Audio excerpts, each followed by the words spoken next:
Bocah kok kaya ora sebaene. Kaya wis lali Purwadasena pancen ya niate tenan. Gone kepengin ngerti karo wong tuane wah. Ya wis, iki nek ora tak aturke Wang Pikulun padha menang ora rampung.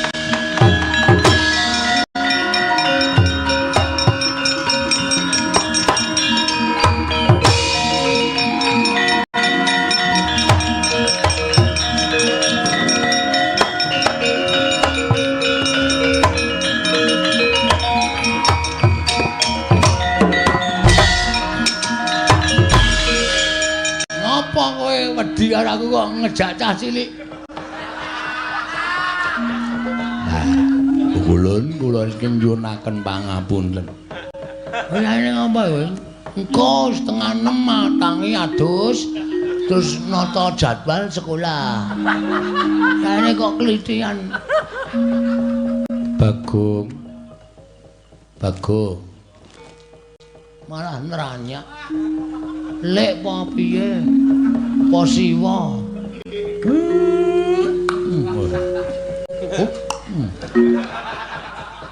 Kowe ngerti iki sapa iki? Sapa ya? Pukulun Sang Hyang Wenang. Hah? Pukulun Sang Hyang Wenang. Aduh, Pukulun. Kula nyuwun pangapunten Pukulun.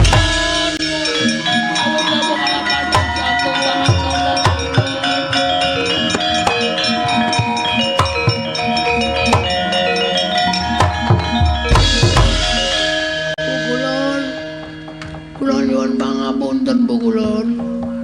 Bagong, sirahmu kok templenyik. Borok Pukulun.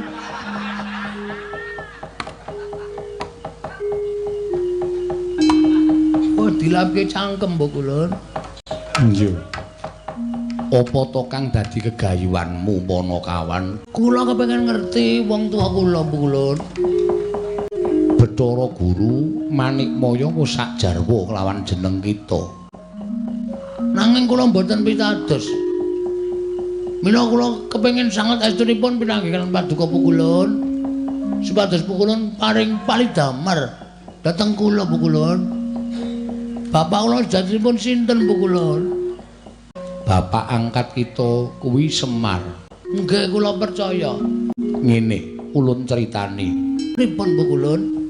Sawijining dina ora mundura nggon kita tenguk. Nggih Pukulun.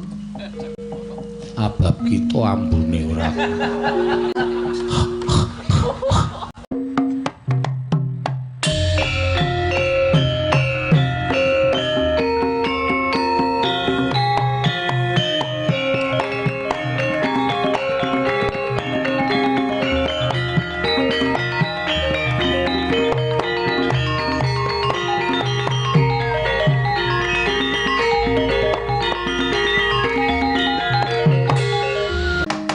Rikat lampahing rata tanpa antara prateng sukuning arga ram kang tumingal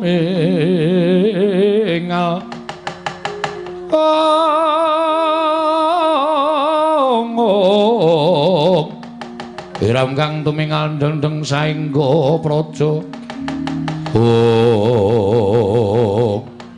dereng ngantos parep sami Balacana kasaro ingkang wantun minggah wonten ing Bali Martya Kundha Manik nenggat majanipun Lurah Semar ki Lurah Bagong nyerpepeh pindha sata meterang arek karya kagiat kang samya mulat.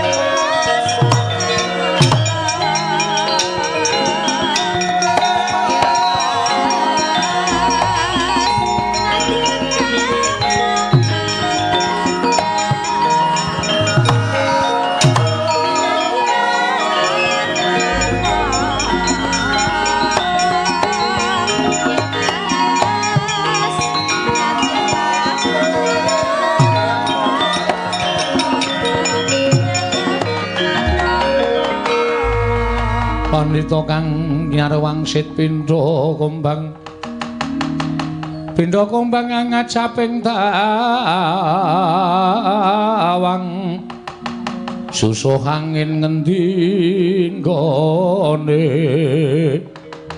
oh dalalala apa ta ora lidhok ujaring wong daplok inggih menika dititah ingkang kula ngaturaken damel gara-gara wonten ing jagat Bagong Kakang nggih mboten kinten babar pisan teka Bagong karya gara-gara ning Kayiwangan ing mekaten tumrap timbal menapa wigatosipun Bagong sowan mongko tanpa tinimbalan Ponokawan Bagong padha raja sak prapta kita Ponokawan Hong Ilaheng Gus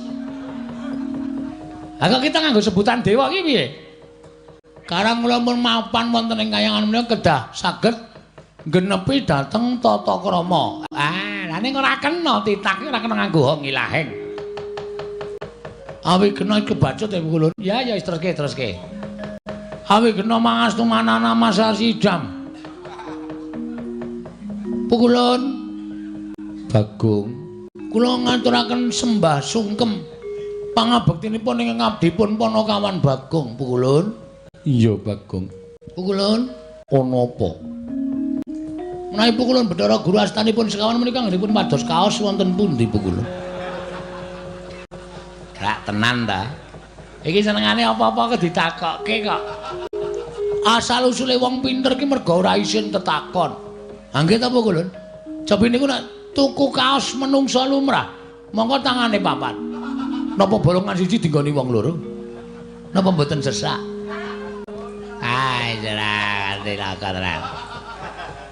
Bagong wonten dawuh Pukulun ulun mboyanate ngagem kaos mekaten Pukulun iya oh nggih kok astanipun ingkang kalih sedakep Pukulun napa sampun mati rasa Bagong wonten dawuh ulun ki Sang Hyang Jagat Girinata Sang Manikmaya ulun ki kami tuwaning Kayiwangan kula sampun prisa Pukulun Pukulun langgenipun ngunjuk benjang menapa menika ngedhep teko wonten mriki tak tuthuk gendhelmu lho nggih iki dewa e Pukulun sinten sampean ulun Bathara Antarada oh sing sok berkencang waru dayang nang pinggir kali ngoten nika iya ora diyani ndak malah tekan ndi weh lah aku nang kene ketemu dewa-dewa ingkang wonten wingking panjenengan ulun Bathara Indra weh lah bintang televisi iki sapa Indra Dono Kasino Indra ora ana ning kari Indra tok lha nggih mulane Dono Kasino ora melu sowan mergo ora ana sing ana Indra tok Bagong wonten dawuh Pukulun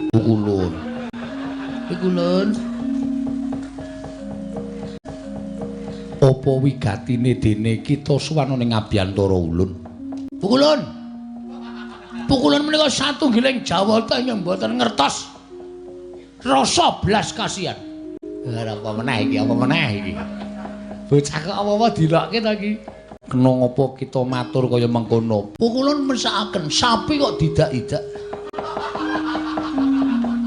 kuwi lembu andine titihaning Sang Hyang Jagat Girinata sapi didak-idak kula bae Pukulun mungkin kula sik ngaritke Bagong kita aja edan bola bali nek bocah ndugal kewarisan nggih Pukulun apa wigatine sepisan kula ngaturaken sembah pangabekti konjo wonten ngarsa paduka pikulun Sang Hyang Jagat dunia Jagat Giri Pratingkah nyun ngapunten mboten apal Pukulun Jagat Giri Pratingkah ulun tampa pangestu ulun tampanana kula pundi nggo jemet paripe mugi anadosna ing napa katentremaning manah kula Pukulun iya Bagong dene dukap ing ngangka loro Pukulun panjenengan menika sesembahanipun para titah wonten ing ingkang gesang wonten ing Madyapada sedaya para titah menyembah lan paduka Pukulun mboten wonten ingkang mboten nyembah lan panjenengan mula panjenengan menika satunggiling dewa ingkang mangertos dateng mobah musik ing titah. Bu Kulon. Berarti sampean sok ngertos nek kula dong kalih bojo kula. Mbuya Bagong. Nun mbuya. Bois kok mbuya. Mbuya iki ora. Wah, ya ora ngerti kok. Tak kira nek bois. Ing ngangkat 3 sejatosipun manah kula menika menangis, Bu. Ati kula menika nangis. Sebab menapa? Kula menika mboten nate tepung kalian tiyang sepuh kula. Bagong. Apa? Gus, basa wonten dawuh.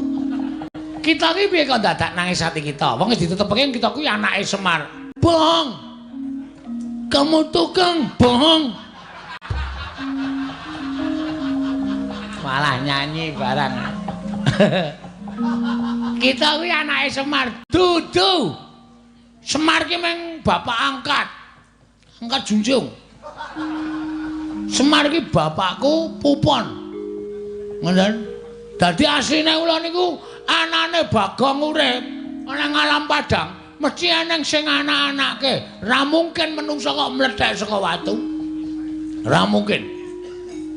Ra mungkin kula kok tiba-tiba wonten druk langsung teng rumah bersalin tanpa ana simbok. Ra mungkin kula niku diciptake saking tumindake bapak kalih simbok. Mula kula kajeng takon bapak kula sejatosipun menika sinten, Bu Kulun? Bagong. Dalem. Ulun critani. Waduh suwe iki. Mbuya. Ulun tak crita kelawan jeneng kita. Kita kuwi sayekti mbuya dianak-anakake. Sabab ngerti yo. Kita kuwi asale saka ayang-ayangane Kakang Ismaya. Nalika semono jeneng kita kuwi dudu Bagong nanging Gombak.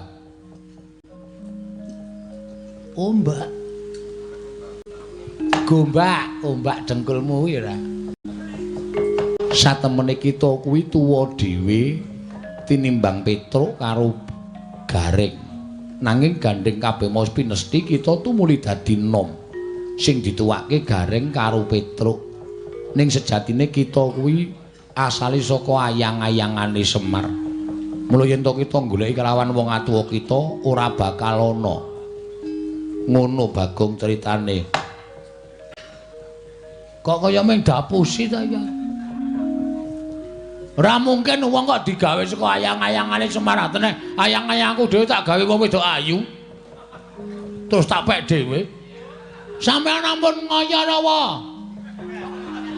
Ampun ngayara. Ampun gawe cerita sing ora nyata. Niki kula wis tekan sirah lho emosi kula. Kula bar ngamuk teng Ngastina. Durna bar tak palu sirahe. Niki kula munggah teng kayangan wigatine nyuwun priksa kalih sinuwun pukulun Bathara Guru. Bapak kula sapa? Kula omong nek ming wangsulane Bagong, kuwi dumadi saka ayang-ayangane Semar. Kita kuwi ora dianakake lan kita kuwi ora dikandhut dening suwijining wong wadon. Emakku padake cah cilik. Emakku kudu ana. Ra mungkin bapakku ora ana. Bagong kita ki aja ngeyel iwang pukulun maneh kaya ki semata wis ngendika apa anane. Kowe meneng wae mbah tak jengking lho kowe. Meneng wae. Sing dadi ratu ning dewa sapa? Iwang pukulun Bathara Guru. Ha wis. Dapukmu apa? Ulun kami tuwa. Kami tuwa nek ora ana gendruan meneng wae. Kami tuwa kok rewel. Kulun. Iya. Kula nyuwun priksa Bu Kulun. Bu Kulun kedang paringi dawuh, sinten bapak kula? Ulun wis matur apa anane. Ulun ora percaya. Ulun sapa? Ulun iki. Nameng cerita kula dadi ayang-ayang ora percaya, yakin sumpah ora percaya. Kula mah nek diawan yang diwangsuli kaya ngono. Yen kita ora percaya kita moh kita arep apa? Tantrimane Bagong. Ora mung jagat sing kula obrak-abrik. Bu kula ora iso nduduke bapak kula sejatine aja takon dosa. Klimpangke saka sira kanca warung.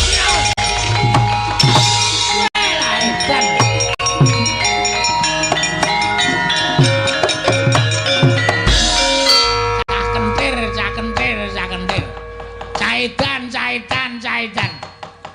Rada petuk. Kuwi ra malah kurang ajar ta kuwi. Kita iki karepe piye? Bathara Guru kok tok getak nganti mlayu. Kowe mlayu ra we?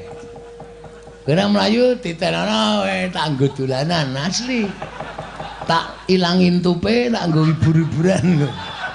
Padake tawon ora. Sapenake dhewe. Kowe mlung ana, Bathara Raja sampean ngerti ra bapak kula sapa? Kan ora ngerti. Ah, padha wae. Plocot weteng wis. Sapenake dhewe ora. Sampean kami tuaning kayangan ora ngerti bapakku ngapa mbegogok nang kene. Hah? Pak ulang-ulang modar dening aku.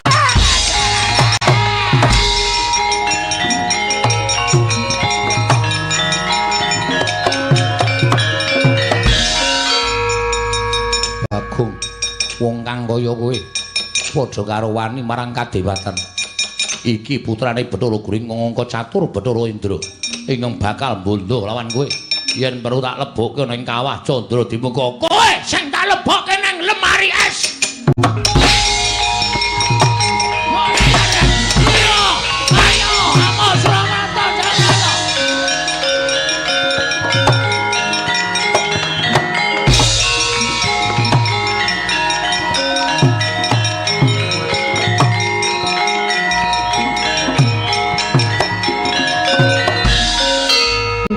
Dewa-dewa gleleng tenan Bagong bengi iki.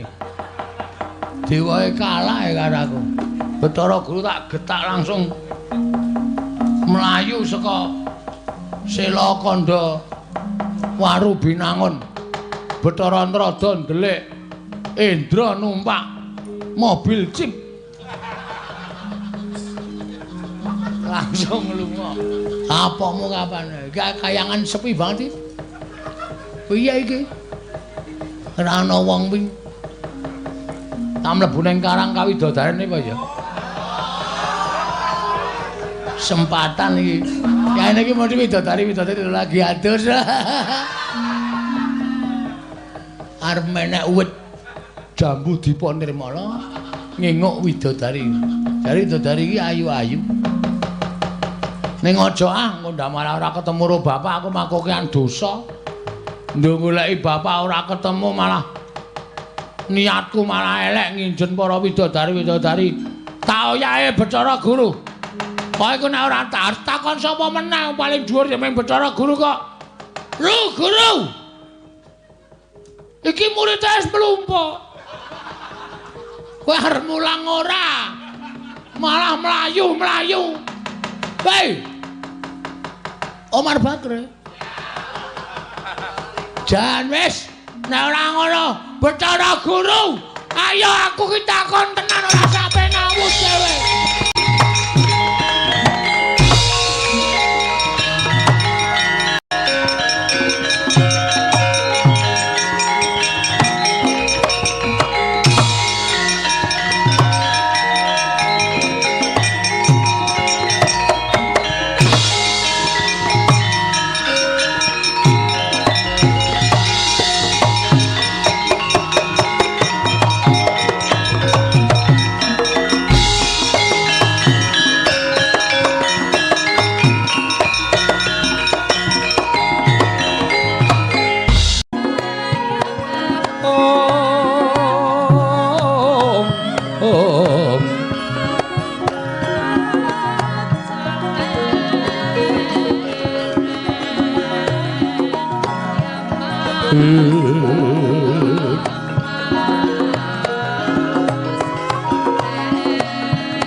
niat langening kalanggihan aglar pandaan muncar tinon lir kekenang surem sorotetan padang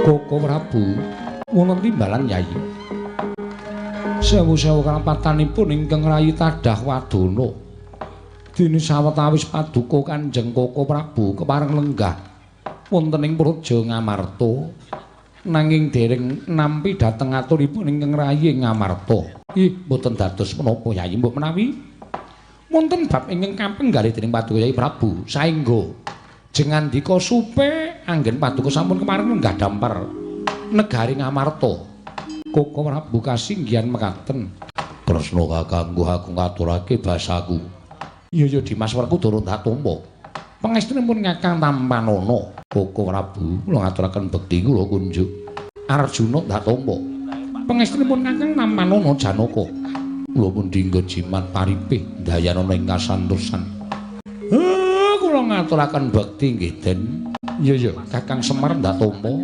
pangestuku Tampanana Kakang kula tampi ndadosaken jimat ora kaya adat sabening Kakang Nayantaka katon cawus guwayamu rengu pasuryaning Kakang Semar ana wigati apa Kakang Nayantaka kula nyuwun pangapunten estunipun badhe wonten atur ing kula unjukaken Paduka Sang Nata Kakang Semar Darpi atur apa mugi ndadosna ing kawuningan mbok menawi menika sanes bab ingkang wigati tumraping pepunden kula Pandhawa nanging wigati tumraping Semar lire kepiye dene Kakang Nayantaka paring dawuh ing mengkono Den anak kula Bagong nilar griyanipun mongko niki wau mboten tumut gara-gara namung anak kula Petruk kalih Gareng kula wis takon sanak kadang tangga tepalih ewadene jarine mboten wonten ingkang ngerti wonten pundi papandunungipun anak kula Bagong. Nggih ming namung aturuninga kemawon mbok menawi sakwanci-wanci anak kula dipun kersakaken utawi badhe dipun dawuhi menapa kemawon. Sakmenika nembe mboten wonten tegesipun mboten nderek sowan wonten negari Ngamarta Ndara. Miat langening kalanggihan aglar pandan moncar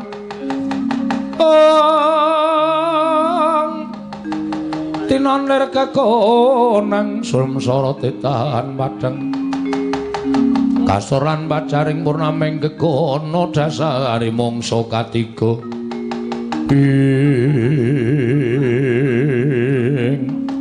dereng ngantos pareposo mimbal wacana kasaru rawing sang Hyang Pikulun Bathara Guru ingkang tumiyup saking dirgantara kaya kagiat sangganing para Pandhawa lang-lang ing dia mangungkung ganduan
Kalukon laguning lekas logita linuting kidung kadung kadereng hamomong memangun manah rahayu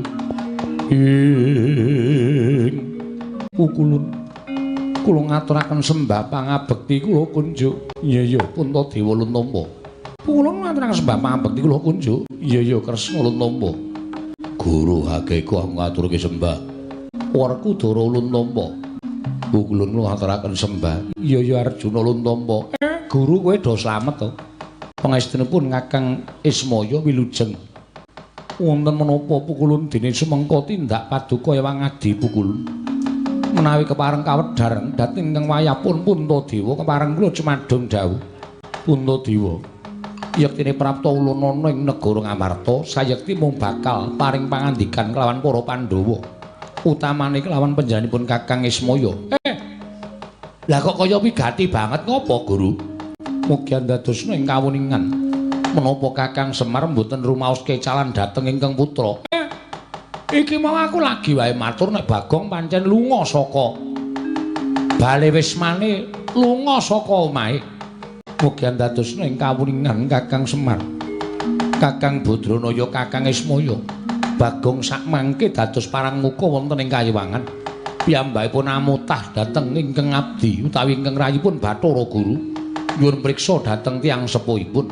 Monggo nyantanipun sampun kula paringi priksa. Ewadene Bagong boten pitados. Malah sakmangke mutha-mutha dhateng kula ngoyak-oyak dhateng kula Kakang Semar. Pancen menungsa ratatanan. Gawe wirang.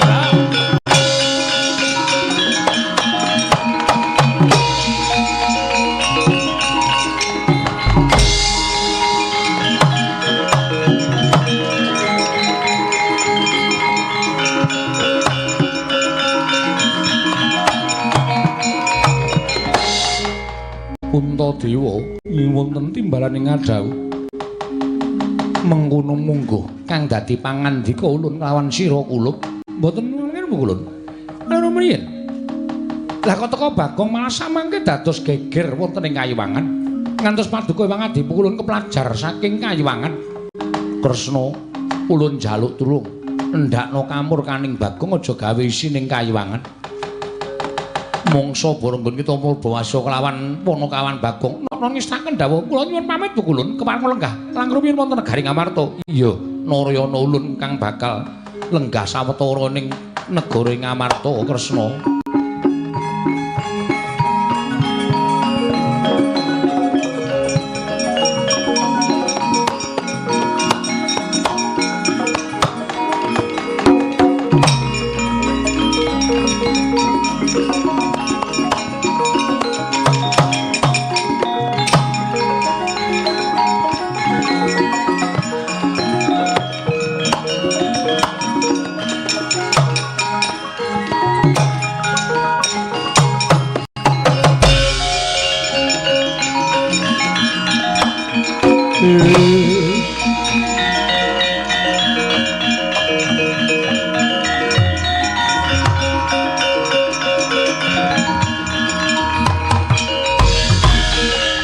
Kunjang gancing langit kelap-kelapaton lir kincanging risang mawe gandrung usai jagat Dewa Bathara jagat Pangestu. Lah wis tak bedhek to Pukulun Bathara Guru mesti medune nang Ngamarta. Ha wis baul iki nang nganti ketemu karo pepundhen-pepundhenku Pandhawa mesti aku didukani. Mergo aku wis wani gawe geger kayangan Suralaya. Wis, kalah cacak menang cacak. Ngibarate kaya nyemplung kali wis tekan tengah ming kari golek watu tumuli ndodok. Ya, maju terus. Mundur ya terus. Sapa sing kira-kira meparangi karepku nggonku takon karo Iwang Pikulun Manemaya. Ora mawas pepundhen, ora mawas sapa-sapa. Rawe rantas malang bakal putung.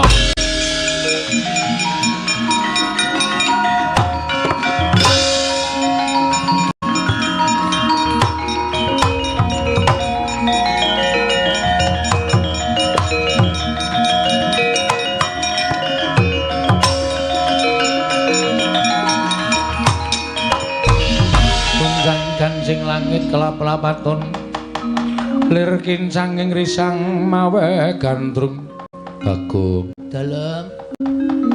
Bojo kaya ngono patrapmu. Kowe iki wis tuwa, Bagong. Angge wis tuwa. Semene bocah nek ngentek-entekke kempongan. Mula kowe manuta karo aku. Pripun? Apa kang dingendikake Wang Pikulun Manikmaya mau sanyata bener. Bagong aja nganti gawe wiranging pepundhenmu Pandhawa pakarti ngem kaya mengkono mau. Bakal ngorek-orek marang bendaramu. Ngorek-orek pasuryaning Pandhawa, Pandhawa melu isin kelawan tingkah polahmu Bagong. Terus ayo kowe nyuwun ngapura karo Wang Pikulun Manikmaya. Kepiye? Kula urung ketemu karo babe. Babe sapa? Bapak sing mijekke kula. Mula kula gugan ning kayangan niku men kula ngerti sapa to jane Sudarmane Bagong. Yen ngono apa kowe ora nggugu karo omongane Janaka? Mboten perkara kula ora nggugu, sampeyan ampun tumut-tumut perkara niki to, Den. Nek sampeyan melu-melu perkara niki mengke kriwikan dadi grojokan, geguyon dadi tangisan. Napa sampeyan ora isin diwaneni karo Bagong? Bagong. Yen pancen ora kena tak kandhani. Weda apa aku duwe batur kaya kowe? Aku mentala karo kowe. Wes mati, Dreng. Aku wae.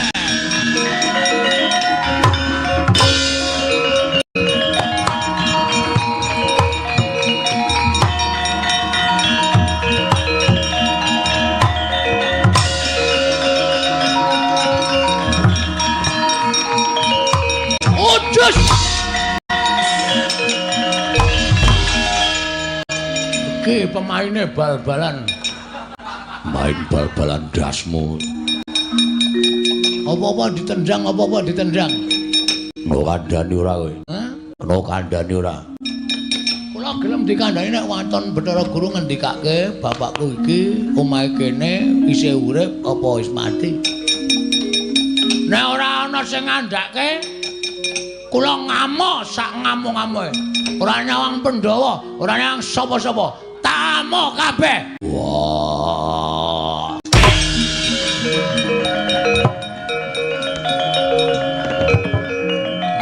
Putar. Mumet e.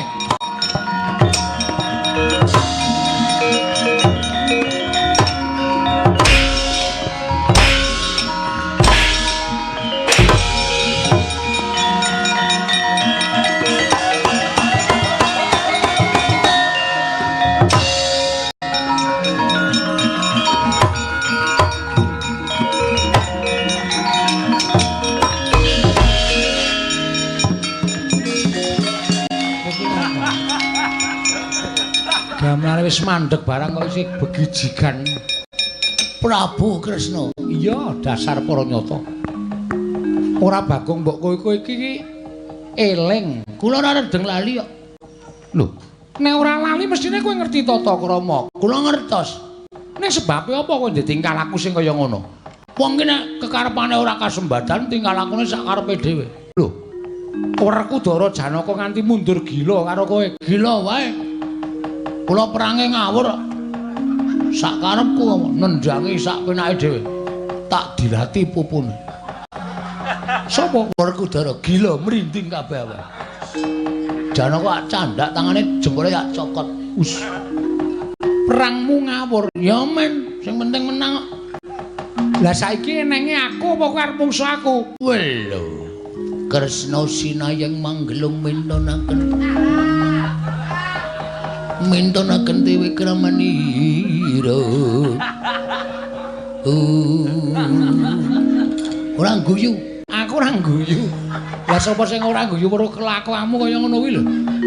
Kowe iki nganggo training ora krasa nggon lakang suwek bareng. Mula kok tanggo mlayu kok surane tuk-tuk-tuk-tuk-tuk. Ben, arep suwek kabeh mbok Ben.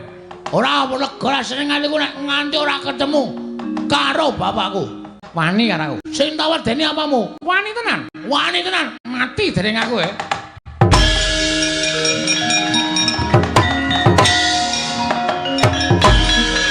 Mesti ngono.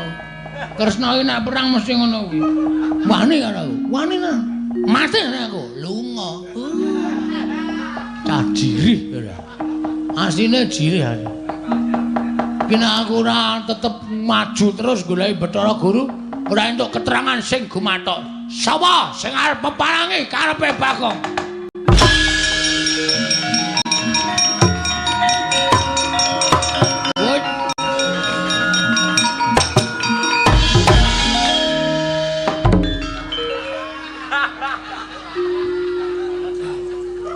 Ketemu dukuwe.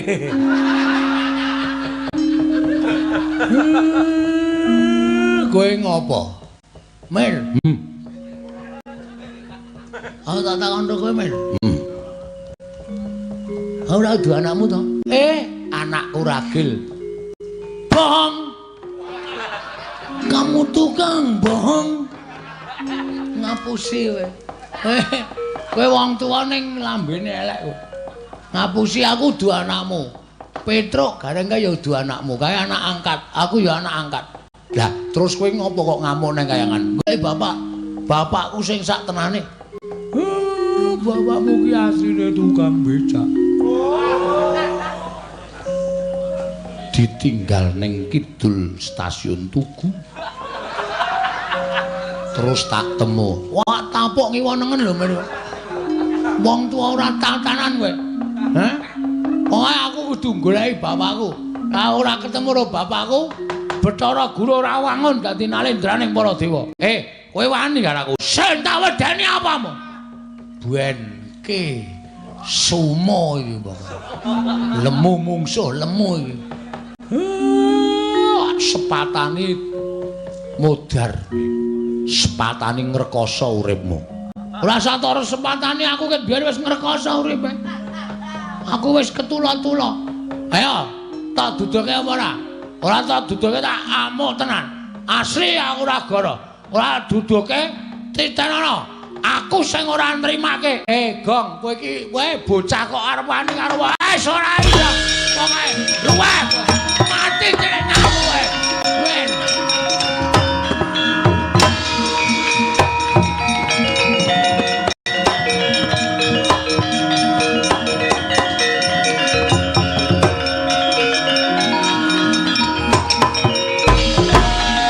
Bocah kok kaya ora sebaene. Kaya wis lali Purwadasena pancen ya niate tenan. Gone kepengin ngerti karo wong tuane. Ya wis, iki nek ora tak aturke Wang Pikulun padha menang ora rampung.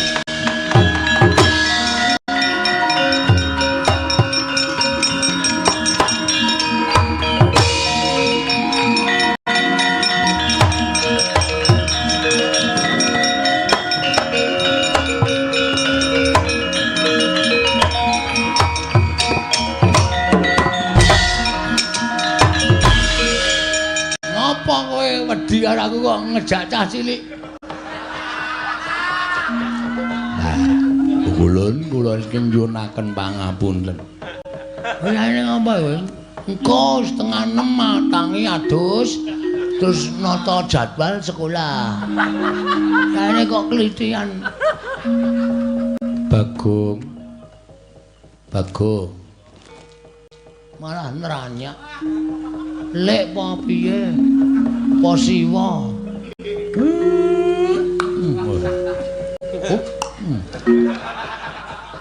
Kowe ngerti iki sapa iki? Sapa ya? Pukulun Sang Hyang Wenang. Hah?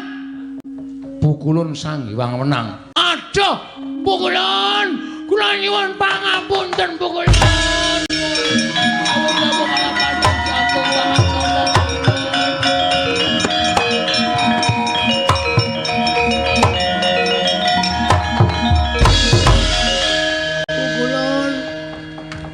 Pangapunten Pukulun.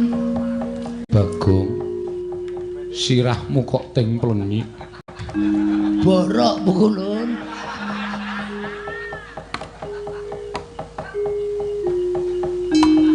Oh, dilapke cangkem Pukulun. Nggih. Apa to kang dadi gegayuhanmu Panakawan? Kula kepengin ngerti wong tuwa kula Pukulun. Bathara Guru Manikmaya wis sak jarwa kelawan jeneng kita. Nanging kula mboten pitados. Mila kula kepengin sanget estunipun pinanggihan paduka pukulun. Supados pukulun paring palidamar dhateng kula pukulun. Bapak kula jatinipun sinten pukulun? Bapak angkat kita kuwi Semar. Nggih kula percaya. Ngene, ulun critani. Pripun pukulun? Sawijining dina Ora. Mundura nggon kita tenguk. nggih pukulun. Abab kita ambune ora. Wong mambu kok malah disubal-ubal. Nalika Semar mudhun ana ing jagat, Semar durung darbi ruwang. Tumuli Semar sowan maneh marang Kayiwangen. Nalika semono pancen ingkang nampa dudu kok Manikmaya, nanging wong atuwaning Semar ya kuwi eyang kita. Eyang kula. Iya. Sang Hyang Tunggal. Sang Hyang Bathara Tunggal pukulun. Iya. Nalika semono Semar ingkang wis dadi jalma wantah, mula ora aneh yen to jalma mau kedunungan ayang-ayang, tegese lelayangan. Layang kangen Dudu. Lelayangan menungso. Lelayangan mau tumuli disebda dening Sang Hyang Tunggal wujute menungso ingkang gombak. Gombak kuwi darbi rambut nanging ora tinata. Nanging gandeng kita kuwi wonge gecul kumarucul demen bebagongan. Mula tumuli diparingi tenger bagong. Lan kita ngerti sejatine kita kuwi tuwa dhewe tinimbangane Garing lan Petruk. Nanging Semar ingkang gawe supaya Petruk bar lan Garing mau dadi kadang kita tuwa kita tinemu ragil. berarti napa? Berarti kuwi apa? Ateges napa sing dikendhake Wang Pikulun Bathara Guru menika kepara nyata pukulun? Iya nyata Bagong. Aduh. Wah, wis kula kebacut ngamuk teng Kahyangan pukulun. Mula ora aneh lamun kita iso ngasurake para dewa, nanging aja pisan-pisan kita ngraman ana ing Kayiwangen. Jalaran kita kuwi kesawapan daya kekuwataning Ismaya, merga kita dumadi saka ayang-ayanganing Ismaya. Mula kekuwatan kita kuwi sak traju, sak bobot kelawan Sang Hyang Ismaya. Dirungokke Mar. Macem-macem karo aku tinju. Gedhe ndase. Dikandhani nek digdaya kaya aku. Mekaten pukulun. Iya, Semar. Dalem Manikmaya timbalana tindak mrene. Sartane kabeh para Pandhawa nggih ngestaken dawuh pukulun.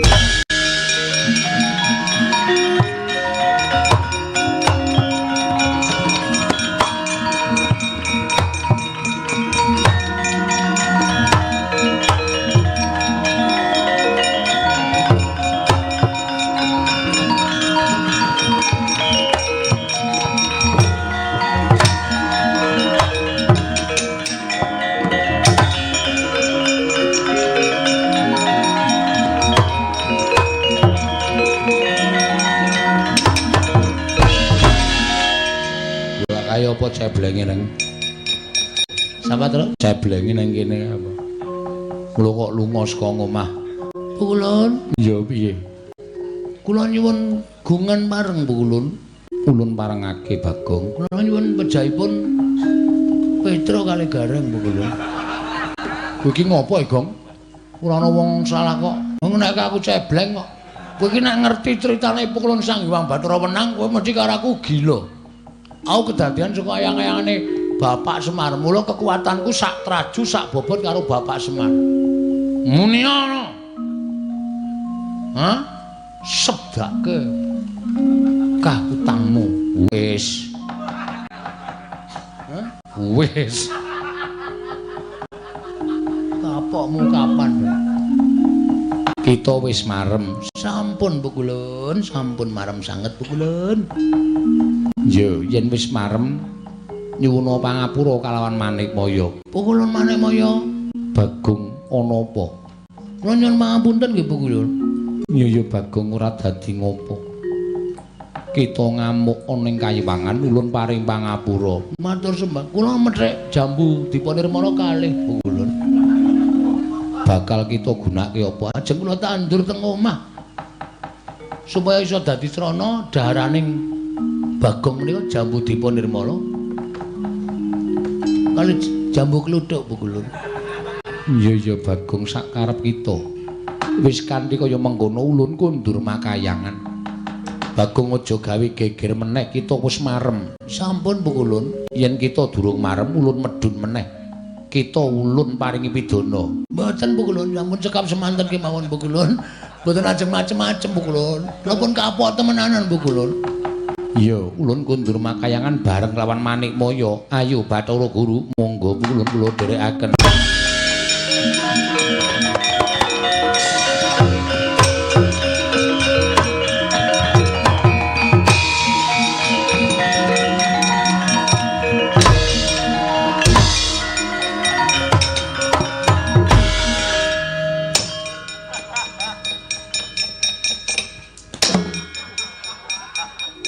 Iki dong apa ya?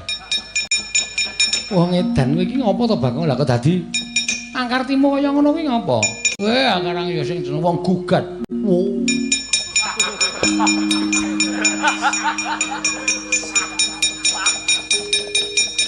Lah nek meng kepengin ngerti bapak kula saha jebul asline bapak kula ya niki. Iya. Mung dumadi saka ayang-ayang. Iya. Pun trima kula. Wis ora masalah. Nganti wit sore gawe geger kok entek-entekane ming. Didongke ngono kok wis. Lah mau ora wis dinaene ngerti karo Bathara Guru kok isih mesa ora trima. Karang sing kula ajam niku pukulun Sang Hyang Bathara. Tenang. Menang kok tenang. Oh tenang tenan lemu banget Gong ora. Kok babi glumbung kaya ngono. Heeh. Iya. Mugi-mugi sedaya kalising sambikala. Kula sampun ngestokaken dawuh. Bagong pun padhang pikire mugi-mugi sesuk ora gawe masalah melih. Nggih, Pukulun. Pukulun maca. Nggih, Bapak Semar ngestokaken dawuh. Nering sambikala. Iya. Kalih nyuwun pangestu nggih, Pak. Piye? Kula wis ajeng purna. Sesuk kula ajeng nyalon melih. Tak sebdake dadi kowe isih dadi kepercayaning para kawula Bagong. Ngestaken dawuh Bapak Semar.